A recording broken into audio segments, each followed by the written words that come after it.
Hello students, जैसा कि आप लोग जानते हैं बीएसएफ हेड कांस्टेबल मिनिस्ट्रियल और एएसआई स्टेनो में एक फ़ेज़ 2 होगा जो कि कंप्यूटर बेस्ड टेस्ट होगा, जिसमें आपका 5 सेक्शंस होंगे। उन 5 सेक्शंस में से जो हर एक सेक्शन है वो 20-20 मार्क्स कैरी करता है। तो ये पाँचों सेक्शंस आपको अटेम्प्ट करना और आप कितनी क्लैरिटी से कितना ईजिली आप पेपर अटेम्प्ट कर पाते हैं, उसके लिए आपको प्रैक्टिस की ज़रूरत पड़ेगी। तो मैं ये सीरीज स्टार्ट कर रही हूँ जिसमें पहले तो मैं जितने भी प्रीवियस ईयर क्वेश्चंस पूछे गए हैं मैं पहले वो करवाऊँगी, उसके बाद मैं प्रैक्टिस सेट्स करवाऊँगी। तो आज की वीडियो में हम जनरल इंटेलिजेंस से स्टार्ट करते हैं। तो चलिए स्टार्ट करते हैं। तो सबसे पहले हम क्वेश्चन नंबर 1 देखेंगे। क्वेश्चन नंबर 1 क्या कहता है कि नीचे पासे दिए गए हैं 3, 2 अलग अलग स्थितियाँ दर्शाई गई हैं जिनके 6 फलकों पे 1 से 6 तक की संख्याएं अंकित हैं। उस संख्या का चयन कीजिए 4 अंकित फलक के विपरीत फलक पर होगी। मतलब कह रहा है कि अलग अलग डाइसेस को शो किया गया है, इसमें से मुझे उसमें मुझे क्या सेलेक्ट करना है कि 4 अंक जो है उसका अपोजिट फेस पे कौन सा नंबर होगा। ठीक है, अपोजिट फेस जो होगी उस पर क्या नंबर होगा। तो देखो, क्योंकि इसमें 3 फेस दिए हुए हैं, 3 फेस में हमारा जो सबसे पहला जो ऑप्शन होता है वो क्या होता है कि हम कंपेयर करें कि हमको इक्वल या सेम नंबर मिल जाए 2 डाइस पे। तो यहाँ पे मेरी 3 डाइस दी गई हैं, मैं 2-2 डाइस का कंपैरिजन करती हूँ। 2 डाइस लूँगी, 2 डाइस लूँगी, मतलब 2 फेजेस लूँगी, फिर उनका कंपैरिजन करूँगी। जैसे अगर मैं पहली और आपकी दूसरी डाई को कंपेयर करूँ, पहली और दूसरी डाई को कंपेयर करूँ, तो मैं क्या देखती हूँ कि पहले में 3 और 5 कॉमन है, फिर 2 है, और ऐसे ही दूसरी, ये फर्स्ट डाई हो गई, ये सेकेंड डाई हो गई, ऐसे ही दूसरी वाली में भी 3-5 कॉमन है और 4 अलग से है। तो मतलब 3-5-3-5 का हम कह नहीं सकते हैं कि उसका अपोजिट फेस कौन सा होगा, लेकिन 2 जिसका अपोजिट फेस 4 होगा वो आंसर हमें फर्स्ट एंड सेकेंड डाई को कंपेयर करके ही आ जाएगा। ठीक है, तो अगर क्वेश्चन पूछ रहा है कि 4 का अपोजिट कौन सा होगा, तो फर्स्ट और डाई को कंपेयर करके हमने देखा कि 2 will be the opposite of 4। ठीक है, तो पहले क्वेश्चन का आंसर हो गया 1। 4 का अपोजिट इज 1। ठीक है, now moving to question number 2। Question number 2 क्या कहता है, ये एक आपको सीरीज दी हुई है, आपको सीरीज कंप्लीट करनी है। तो सबसे पहला जो ऑप्शन दिया गया है, इसमें क्या दिया गया है, 13, 27, 56, 115 और 234। तो देखो, अगर मैं इसको ब्रेक करूं तो मैं 13 के बाद 27 कैसे आ सकता है। अगर मैं 13 2 जा 26 प्लस 1 लिखूं तो मेरा 27 आ जाएगा। ठीक है, अब अगर 56 कैसे आएगा, अगर मैं 27 2 जा कितना होगा 54, उसमें मैं +2 करूँ तो 56 आ जाएगा। अब 115 कैसे आ रहा है, अगर मैं 56 2 जा +3 करूँगी तो 115 आ जाएगा। और 234 कैसे आ रहा है, मैं 115 × 2 + 4 करूँगी तो मेरा 234 आ जाएगा। तो जो नेक्स्ट सीरीज़ होगी, जो इसका नेक्स्ट आगे जो सीरीज़ क्वेश्चन मार्क है वो क्या होगी, 234 × 2 + 5। मतलब देखो, सीरीज़ में पहले +1 हो रहा है, फिर +2 हो रहा है, फिर +3 हो रहा है, +4 हो रहा है। तो जो क्वेश्चन मार्क वाली सीरीज़ होगी उसमें +5 होगा। इनटू सब में ही 2 का हो रहा है। ठीक है, तो अगर मैं इसको मल्टीप्लाई करूँगी तो क्या आएगा, यहाँ पे मेरा आएगा 468 + 5, जिसका टोटल आंसर हो जाएगा 473। तो इसका जो करेक्ट आंसर होगा वो होगा 473, जो आगे वाली सीरीज़ को यहाँ पे कंप्लीट करेगा। ठीक है, क्वेश्चन नंबर 2 का आंसर हो गया। अब नेक्स्ट क्वेश्चन नंबर 3 पे बात करते हैं। ये देखिए, सिलॉजिज्म के क्वेश्चंस होते हैं। देखते हैं कथन क्या कहता है। कुछ पायलट इंजीनियर हैं। देखो, सम को कैसे बनाते हैं, ऐसे बनाते हैं कुछ। ठीक है, तो बोल रहा है कुछ पायलट जो हैं वो इंजीनियर हैं। ठीक है, और कोई इंजीनियर शिक्षक नहीं है। दूसरा कथन क्या है, कोई भी इंजीनियर शिक्षक नहीं है। अगर नहीं है तो मतलब कोई भी इंजीनियर टीचर नहीं है। ठीक है, फिर क्या कहता है, सभी विद्यार्थी शिक्षक हैं। देखो, बोल रहा है सभी विद्यार्थी, मतलब सारे जो स्टूडेंट्स हैं वो टीचर हैं। ठीक है, सभी विद्यार्थी शिक्षक हैं। अब बोल रहा है निष्कर्ष निकालो, कुछ शिक्षक विद्यार्थी हैं, क्या कुछ टीचर स्टूडेंट्स होंगे। हाँ, होंगे। तो फर्स्ट ऑप्शन बिल्कुल सही है, क्योंकि कुछ पार्ट जो होगा टीचर का वो स्टूडेंट के अंदर आएगा। तो कुछ टीचर जो हैं वो विद्यार्थी होंगे, बिल्कुल होंगे। तो तो पहला ऑप्शन तो हमारा सही है, कथन सत्य है।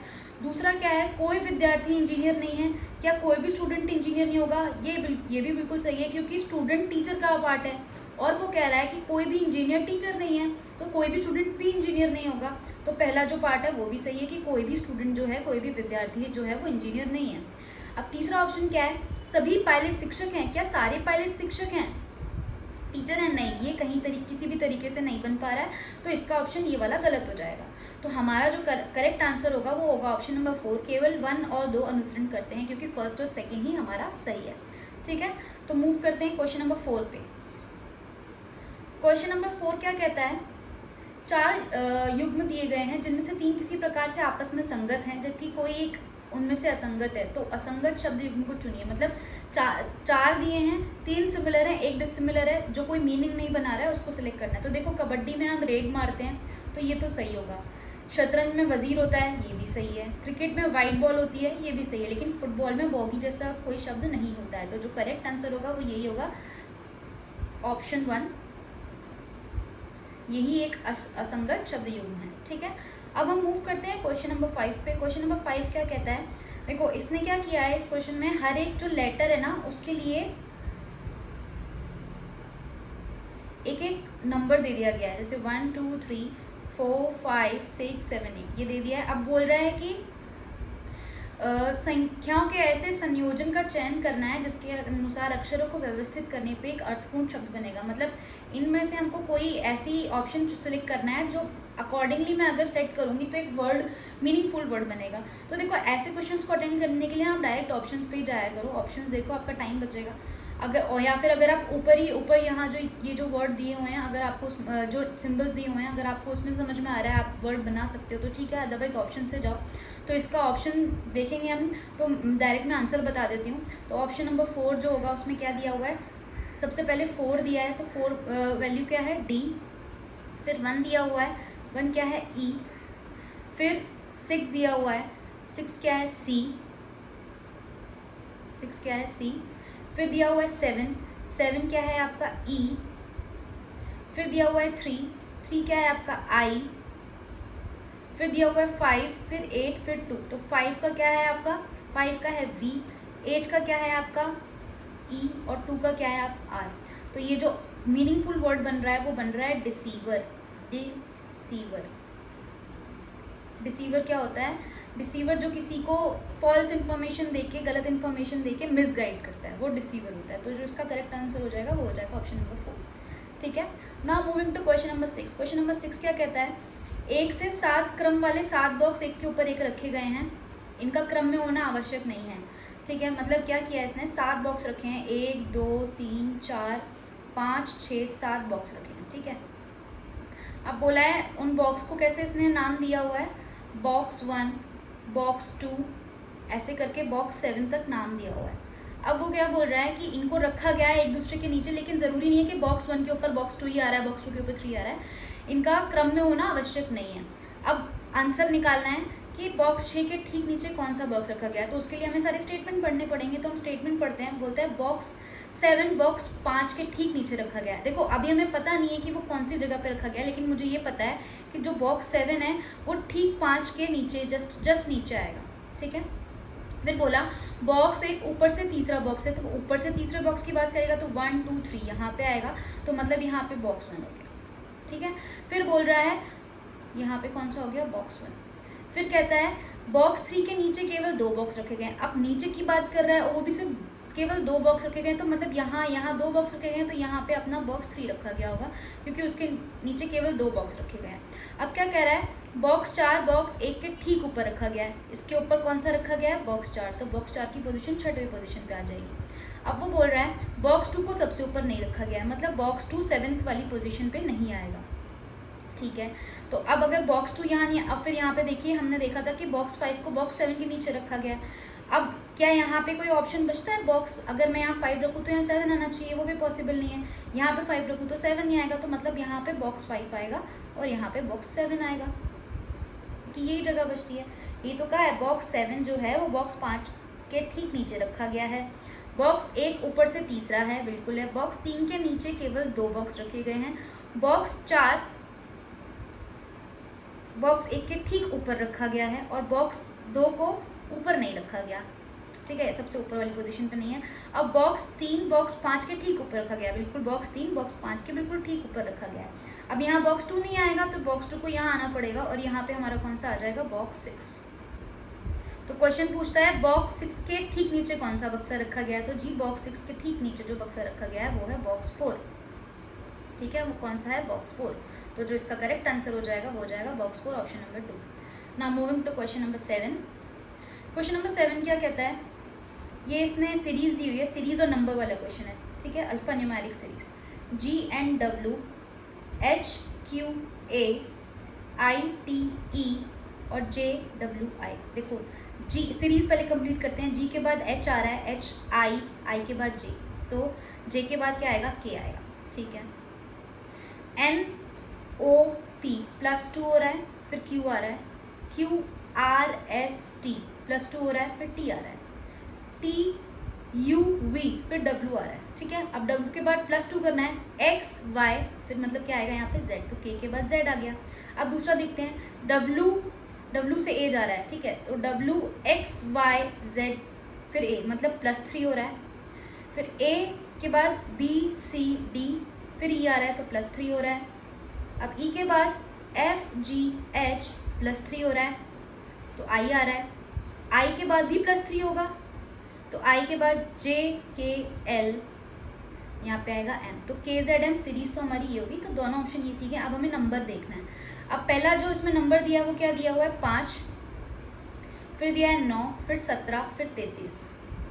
5 के बाद +4 किया तो 9 आया, ठीक है। 9 के बाद क्या करा है इसने, +8 किया है तो 17 आया। अब यहाँ पे देखो 4 8 बड़ा, अब 17 से 33 कैसे हुआ होगा, यहाँ पे इसने क्या किया होगा, कितने का ऐड किया होगा, +4 का किया होगा, मतलब कितना ऐड हुआ होगा इसमें, 16। तो क्योंकि यहाँ क्या है, 4 2 जा 8, 8 2 जा 16, अगर 16 ऐड किया होगा तभी तो 33 आया होगा, है ना। अब 33 क्या करेंगे हम, 16 के बाद क्या आएगा, 4 2 जा 8, 8 2 जा 16, 16 2 जा 32, तो 32 + 33, तो ये क्या हो जाएगा, 65। तो ये इसका करेक्ट आंसर हो जाएगा, ठीक है।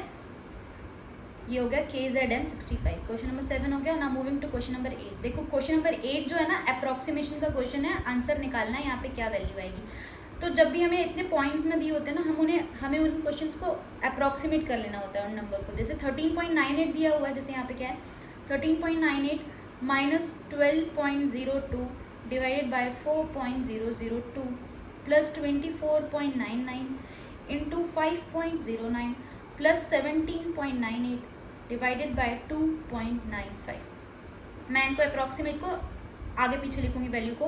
देखो 13.98 है तो मैं इसको पूरा 14 लिख सकती हूँ, माइनस 12.02 है तो मैं इसको 12 ही लिखूंगी, आगे नहीं पहुँचेगा, और 4.002 है तो मतलब डिवाइड बाय 4 ही लिखूंगी, ठीक है। फिर प्लस दिया हुआ है 24.9 है, मतलब मैं 25 लिख सकती हूँ इसको, इंटू 5.09 है, इसको मैं 5 ही लिखूंगी।